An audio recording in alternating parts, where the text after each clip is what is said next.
not getting paid. But you see how much kidnappers are taking from victims. My thing is, problems with the, I think all the stakeholders in that get that, and I think you get that.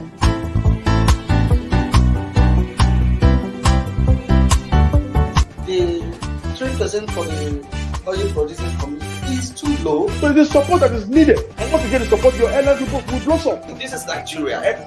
You need to give people sense of belonging.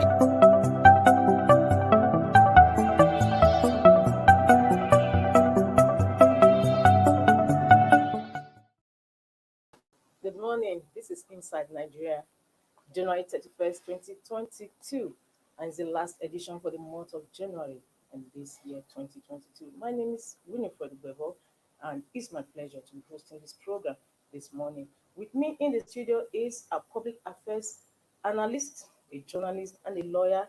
His name is Samson Osman with Daily Post newspaper. Is that Samson? Yeah, it's a pleasure having you Pleasure here. to have you here. Yeah, thank you. This is your first in the program. Yeah. It's a pleasure to have you here. We have 4 newspapers for review this morning, talking of Nigeria's most influential newspaper, Leadership, its sister publication, National Economy, The Punch newspaper, and Daily Sun. We are flagging it up with a staple, Leadership. On Leadership cover this morning. Despite oil prices above $40 benchmark in 2021, federal government states depletes excess crude accounts by $37 million. Despite oil prices above $40 benchmark in 2021, federal government states deplete excess crude accounts by $37 million. Only $35.368 million left. Government not saving excess crude says. There's something. This is what we have on Leadership cover this morning. What will you say to that? The situation whereby we have our crude accounts depleted by $37 million. Yeah, my sister Winifred, it's just that this country, God is on our side. If not, a country of over 200 million population Yes, to survive on monolithic kind of economy is risky. It's a risk. Yeah, and each time our annual budget is projected, the oil benchmark of $40 per barrel or $50 per barrel as it is, what is expected in our excess crude oil account should be the reserve, the surplus. When the surplus is saved, then the economy can say, okay, we are operating at a balanced level. Then it will further stabilize our currency. It will boost up our international reserve. But because crude oil is the only mainstay that Nigeria has, so they will spend the projected dollar and also dip hand into the excess crude oil, and they will be blowing the two accounts at the same time. And that is exactly what we find ourselves. And that is why, if there's any economic meltdown anywhere, we are quickly shaking because there's nothing to sustain the economy. And very, very unfortunate. So we've been operating at a very risky way of governing ourselves in this country. Okay, how can a nation be spending what they are projected and be spending unprojected revenue at the same time? So that's what it means. Okay, now as we speak, according to a leadership provider, I read a story the night that it's only 35.36 million that is left as at today in the excess crude account as at today. It means that the government is not saving anything. If the government is not saving anything, if, for instance, if anything happens that affects the price of our crude oil, anyway, we're even lucky that it's just increasing. It's increasing now. I think it's reaching about $90 per barrel. Yes. So it's just God that is sustaining us. So we are not managing ourselves well. Where are the policies that will bring in more revenue outside the oil revenue for the country? For God's sake, where are those policies? Where are those policies? So why can the government of a whole country as big as we are. You know, over the years, Yes. since we've had successive governments coming up with manifesto or programs that will take its focus away from dependence on oil, and we've not seen much of Yeah, that we haven't happening. seen any So, more, what but solution would you prefer? yeah, you see, the solution is not far-fetched. I'm concerned. The solution can only be when government itself roll out a policy, then you put up mechanisms to implement and monitor that policy to the latter. That's what we don't have. Most of government policies end up in the pocket of the elites. I'll give you a typical example. Agricultural policy. Mm. Okay. Anywhere in the world, no country is as blessed as Nigeria in terms of agriculture because the environment we find ourselves, the soil, the weather, the climate, everything favors an agricultural product. And if government rolls out a policy on agriculture, the elite will hijack it. Now, for instance, in the course of this administration now, in the last 7 years or so, into this administration, can a farmer boast that this is a government program that was executed and he benefited from it? No single farmer. But what we have is the armchair farmers are the ones that are assessing these agricultural policies. And when they got that money, they divert the money into politics, divert the money into something else. Okay, now like I had a real But we discussion. have the Anchors Followers program. How many people CBN. have got that? And they said they gave how many people? Millions of farmers. That is theory. Million. That is theoretical. Who are those people that benefited from that Accord Followers program? Apart from Accord Followers program, they have so many programs, and we're not seeing anything. What's up, guys? My name's Anthony, and We're not seeing anything. Okay, if you go to a village now, I'm sure you come from a community where they're also into farming. Ask, you see that is where you see government policy working. Ask somebody there, somebody in the interior. Have you been able to access any government packages that will help you to boost your farming? They'll tell you they have not heard anything about that. For instance, if a government makes policies and the policy is rolled out, the next thing is the elite will go behind and hijack it and start interacting with Central Bank of Nigeria or the commercial banks or these financial institutions and access it. And we're not seeing anything. What we have all over the places are armchair farmers. Because if you argue with me, I'll tell you, okay, let us go to the street. So I'll ask somebody on the street in the last 7 years, if you are a farmer, in the last 7 years, what have you accessed from this government? Because they have not had anything about that. And the cost of food keeps surging day by day. The evidence of good agricultural programs is the downward trend of foodstuff. So when the price of foodstuff start coming down, then it shows that something has been injected into the agricultural economy and people are benefiting from it. Today, how much is a bag of rice? The other day, they were doing a sharing somewhere there and said a rice pyramid and all sorts of things.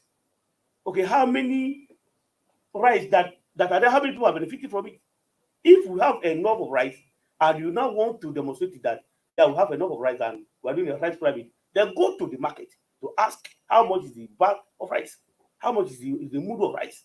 That you see, we must tailor our policy from down up and not up top down. Am I complicating? Yeah. That's the issue. Yeah, away from leadership newspaper, the sister publication National Economy is still on the issue of oil today.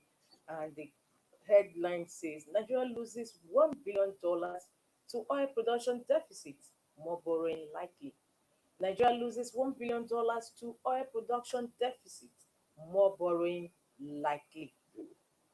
Yes, you see, one is so surprised because when it comes to the issue of oil production, it should be a well-controlled process, a well-monitored process.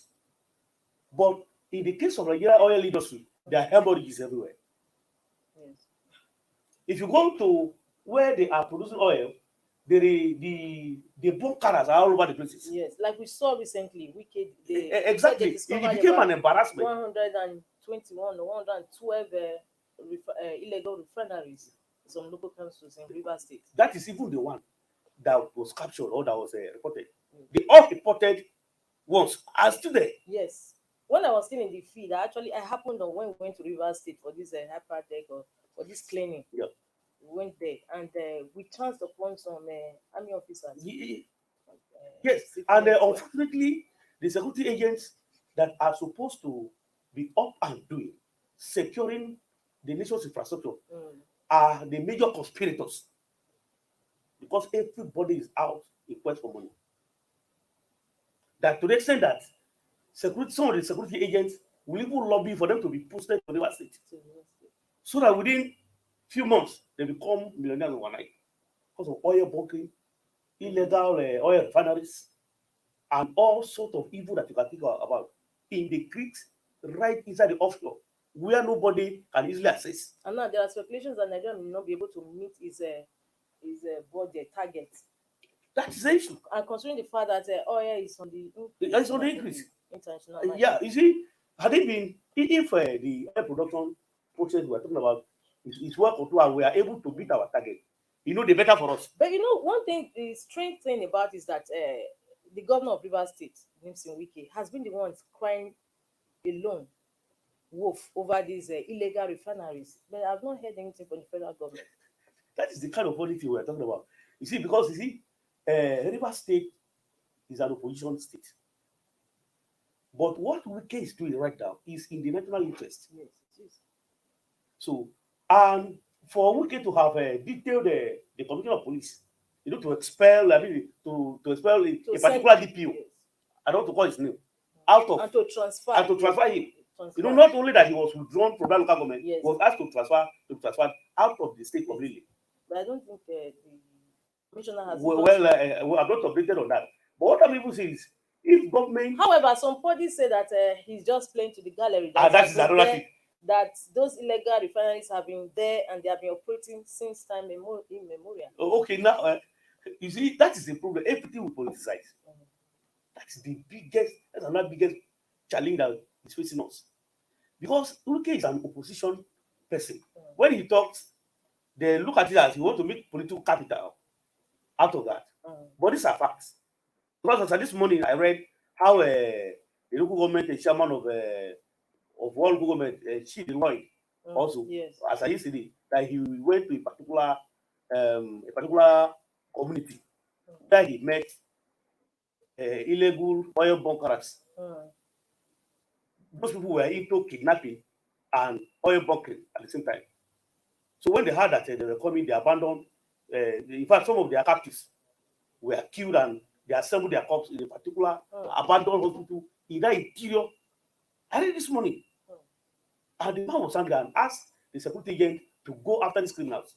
And when they started transacting everywhere, they met some of these criminals right inside the creeks.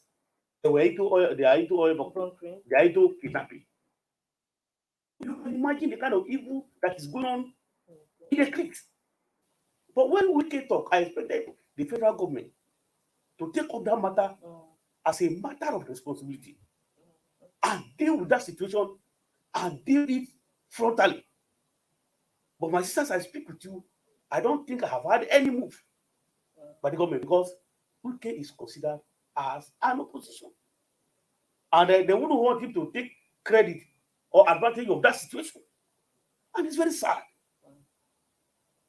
So if Nigeria loses $1 billion to oil production deficit. More borrowing is slightly. So the outcome of what we're talking about is borrowing. And if you look at our borrowing index, it has surged in the last 5 years. Yes. To the extent that the future and the destiny of our children yet unborn is at stake already. The issue of diversification that we're talking about has been a charade. Mm. It has just been talking, and there's nothing to back it up. And it's very unfortunate. We can't continue to run the government like this, and we think we can have the best economy for us and for our children. It's not done at all, and it's very unfortunate. Thank you so much, Mr. Sampson. We'll be going on a break now. Yes. When we come back, we'll take more of our papers for review. Don't go away. Just stay tuned. We'll be back.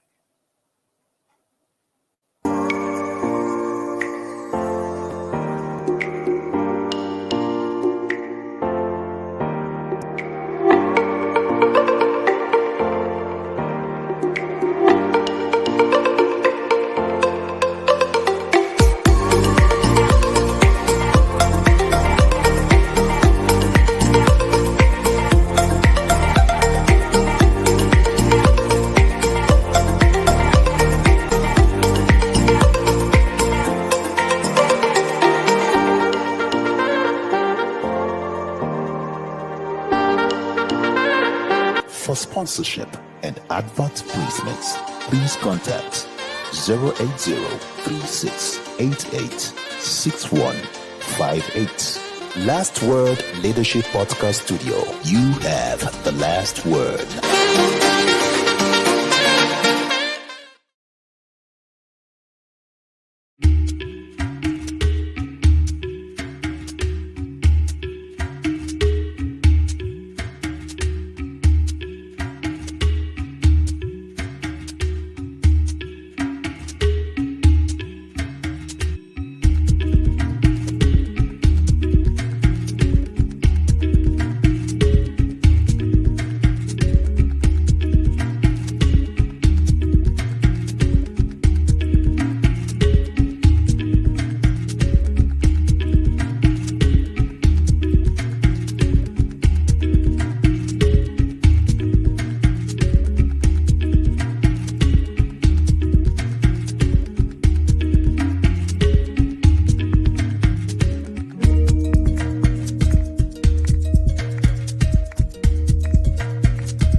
Inside Nigeria, keeping you informed on what matters.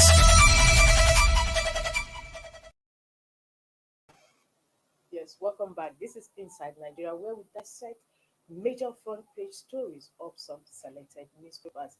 This is Winifred Bebo, and I've had with me on the program on the set this morning a first timer. I must say, he's a public affairs analyst, a lawyer, and also a journalist with Daily Post newspaper. He is Samson Christmas. Samson, it's a pleasure to have you once again. I will move over to our next paper on our menu this morning, and it's Daily Sun. Daily Sun newspaper talking about insecurity situation we have in the country. Daily Sun is coming out with a bloody one. It says bloody weekend in Niger, Kaduna. Bloody weekend in Niger, Kaduna. Terrorists kill 7 top JTF commanders. Upsets of residents, bandits litter communities.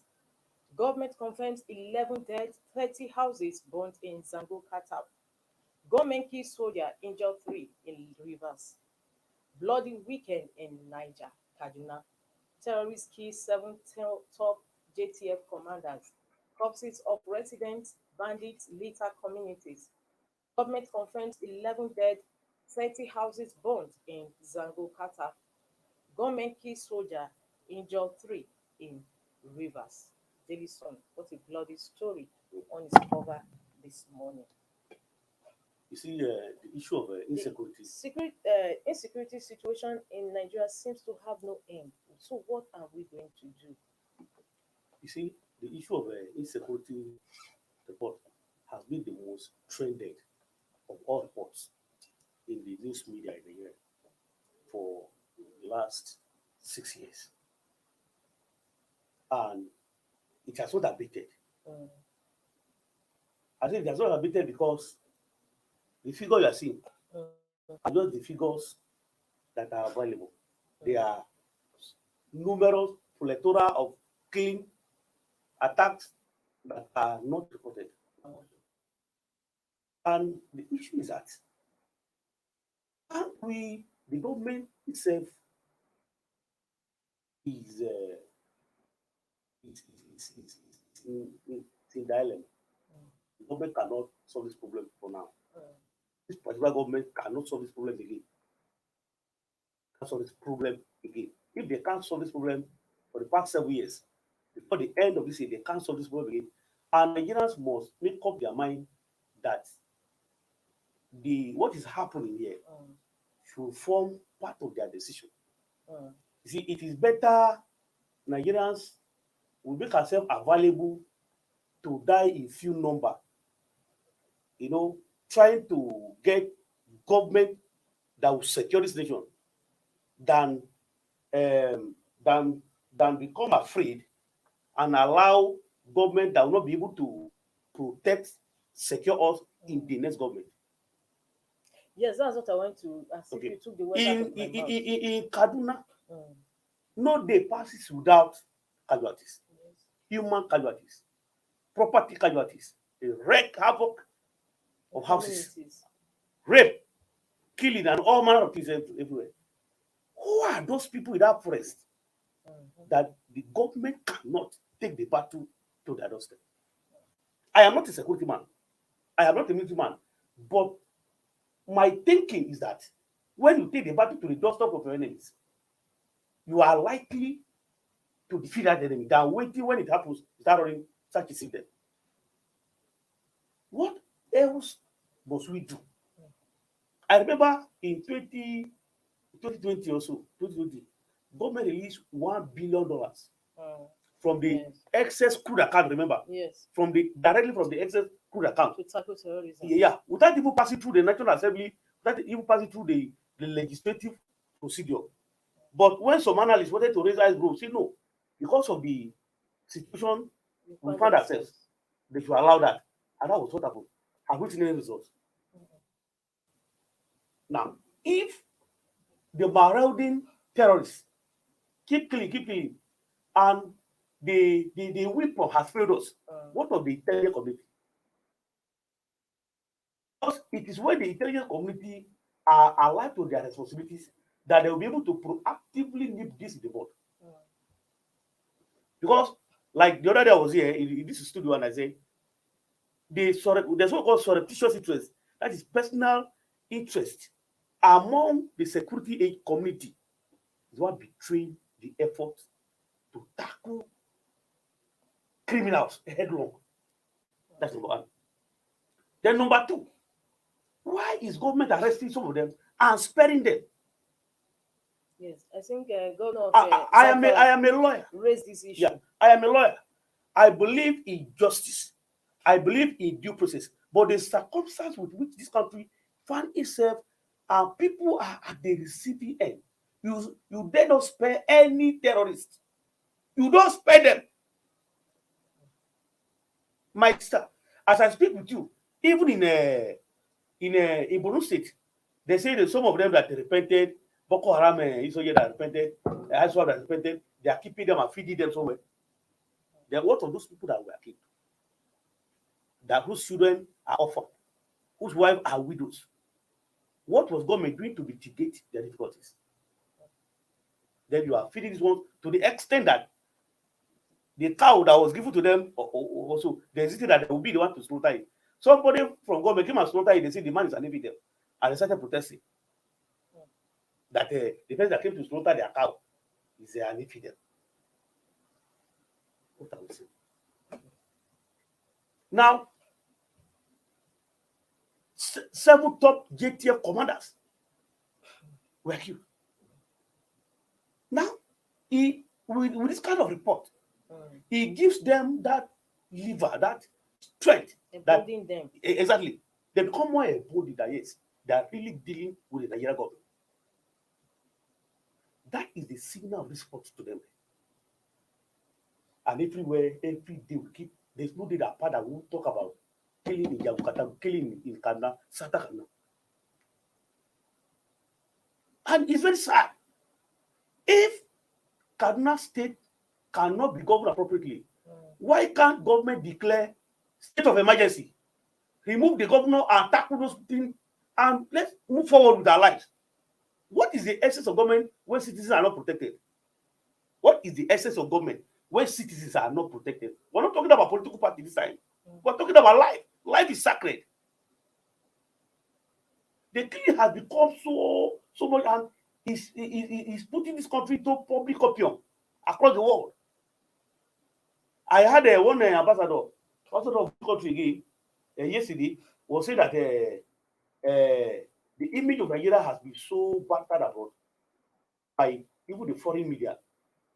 Foreign media cannot carry the image of this country if things are not actually happening here. It's what is happening here that is reported there. So enough of killing in Kaduna State, enough of killing in Niger. Niger is also another haven of criminals. Yes.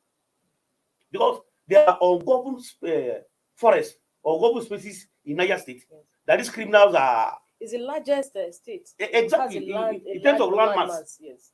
It's the largest. So these people are on rampage. And the government also is never sincere in some of their actions and reactions.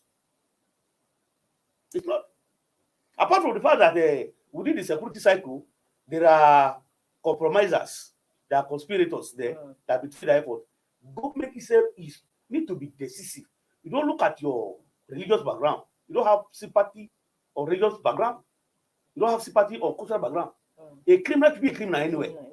Okay, you talked about the way they are being handled, talking about some of these terrorists being let off the hook. Now, don't you think it's a problem that has to do with our judicial system? Well, you are not far from that. We see cases even awaiting trial. They are still much after how many years they are still in jail and not just stuff. Yeah, our judicial system also another huge problem confronting us. It hasn't been reformed to the extent that we can have an accelerated hearing. Yes. For some time, that's another problem. And you discover that if they keep them for such long, to now go and connive with their criminals out there, come and attack the prison facility and set them free, and they go scot-free. And some of our laws too, are they not obsolete? Very, very obsolete, of course. Very obsolete because what we operate is what we call received law. The laws, the common law that we got, that we are practicing. So we have not been able to reform ours. Yes. And we'll be talking about this reform over the years. Over the years, nothing has happened. In fact, if you go to Nigeria Law Reform Commission, the Nigeria Law Reform Commission need to be reformed first before they're able to reform the Nigerian laws. Because these are old men who were putting Balfour in 1990 as their locus classicus. And the society we operate right now has evolved. It has evolved. It has become so dynamic that they say that some set of laws are no longer compatible with the reality of our time. Yes. So it's another big mistake. Operating terrible laws, making judges not to even take decisions that will help the society. Our lawyers arguing and allow criminals to go scot-free. That's the big mistake that we have now. Yeah, thank you so much, Mr. Sampson there, public affairs analyst, also a lawyer and a journalist. We are moving over to our last paper on the menu this morning, and that is The Punch. The Punch major news story says presidency. APC in dilemma over zoning may throw race open. Presidency, 2023 presidency review. APC in dilemma over zoning may throw race open. APC considering best options for winning presidential poll, says source. Party is free to pick presidential candidates from any zone, says ACF. That is Arewa Consultative Forum. APC keeps INEC waiting on convention. Bauchi awaits peace panel. APC considering best options for winning presidential poll, says source. Party is free to pick presidential candidates from any zone, according to Arewa Consultative Forum. APC keeps INEC waiting on convention. Bauchi awaits peace panel. All this news on the Punch newspaper this Monday morning. You see, I think it will have been. It's a convention many Nigerians are waiting for with bated breath. it would have been Let me say something. Will APC be seen to be fair, free, fair after he just had about almost 8 years now on the presidency, and they don't want to zone it to the south? no, that's not that's exactly what I want to say. It would have been this would have been APC in confusion over zoning, the true race open, not even the dilemma because as it were, Mm, the issue of zoning, APC zoning each presidency to the south, mm, I tell you, is incontestable. They know that themselves. If they do anything otherwise, they're out of power. That's number one. And number two is the choice of person mm. from the south that is the issue. That is Yeah. the big issue. And there are two persons that you and I know. One of them from the south is loved by Nigerians. There are another Mm, from the same south mm, is a kingmaker that want to become a king. And some of his own school of thought I say that it will be allowed. But the presidency is not restricted to the south, to the north, to the southeast, to the south, to the north central. So the issue that they are trying to aggregate, let me tell you, politicians, they are trying to aggregate why they keep postponing this, shift it here and there. That they want to aggregate the opinion of Nigerians okay. from other geopolitical zones Zones. to form their decision that look, we are zoning this thing to the south, and we want so person to be our candidate based on what that is what they're doing. Okay. And many pundits are also of the opinion that PDP is also watching to see what happens Exactly. in APC So now, before it's yeah. So on the other hand, the PDP is waiting to see their mistake over taking their decision so that they can strike. So that is why, well, maybe that is the reason why points is count this as a APC in dilemma over zoning, may throw it open so that probably if anybody comes from the north, then you'll be able to confront PDP's northern candidate also. Other than that, but I want to let you know here that APC are waiting, they are doing dilly-dally to know and to aggregate and to know the mind of Nigerians. They are collecting data, information from all over. They are processing it. Say, look, if we give our ticket to social person, we lose. But look at the person that is loved, that is marketable by Nigerians. That is what you see them busy doing. They know what they are doing. Now, what I'm seeing here is that APC keeps the INEC waiting on convention. That convention that they're talking, once the convention is done, then from there, the next thing is that, okay, it's for them to issue an official statement by either the National Working Committee of the party that, okay, we are zoning our APC presidency to the south or to the north or to the southeast. So that is why you see them shifting here and there. But I think as of today, they are the February 28, no 26. Okay. It's sacrosanct. Okay. I'm sure it's sacrosanct. So they're now working around the clock to make sure that they have a. This is a point story that they may throw it open. I think they're also throwing PDP's line because PDP said it was throwing his own race open. Yeah, maybe the PDP throwing it open that they are talking about. Democracy. This is democracy. Yes, this is democracy. But then it's unspoken rule that power should rotate between the north and the south. Yeah, Yes, it's democracy, but there has been a written rule. Since Obasanjo but be that as it may, PDP's own. Since this democratic dispensation, it has been kind of rotation. Yeah, and again, the PDP's arrangement is a bit different from that of the APC. Okay. Because the PDP might consider not, because the last person that ruled was a good Lord Jonathan from the south. Okay. Yeah. But that of APC is a different ball game. Because the APC has a long-term candidate right now, which is about running, and it will be suicidal for them to still allow. So they throw it open that they are talking about. Sometimes they make the members of the party try to lobby or try to put pressure to say, look, leave this open, what is democracy, and that sort of things. But right inside their mind, they know where to zone this into. And I tell you, I can predictably say, I'm not Nostradamus, but I can predictably say, this thing, APC, as far as it is concerned, we will not go outside the South.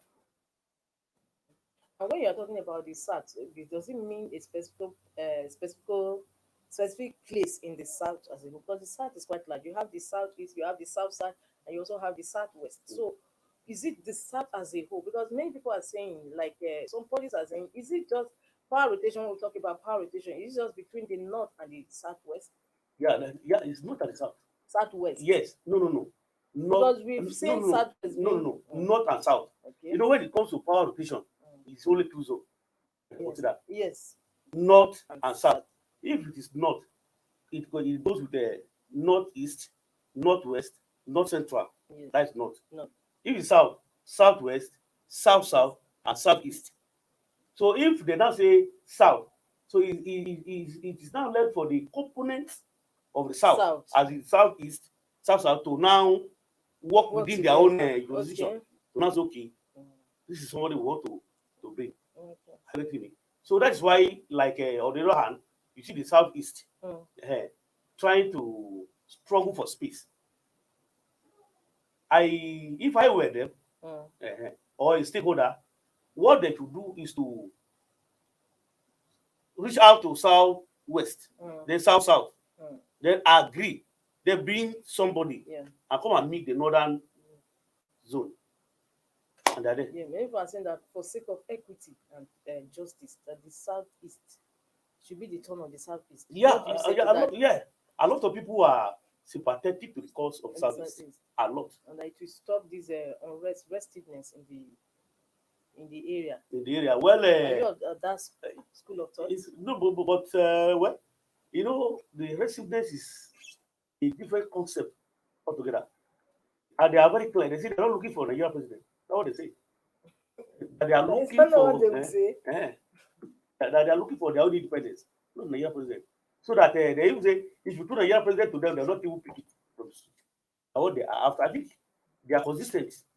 Their agitation with what they want. So allowing Southeast to produce presidency will not cure the agitation. All right, thank you so much, Mr. Samson Smart. You're a public affairs analyst, a lawyer, and also a journalist with Daily Post. It's been a pleasure hosting you on the program this morning. Thank you. And we hope to see more of you on this program. So, well, viewers, that is where we call it a day, and we draw a curtain on today's Inside Nigeria. I hope you had a fun time, you were educated, excited watching us. Tomorrow, don't forget, is another day for Inside Nigeria. I remain Winifred. Bye.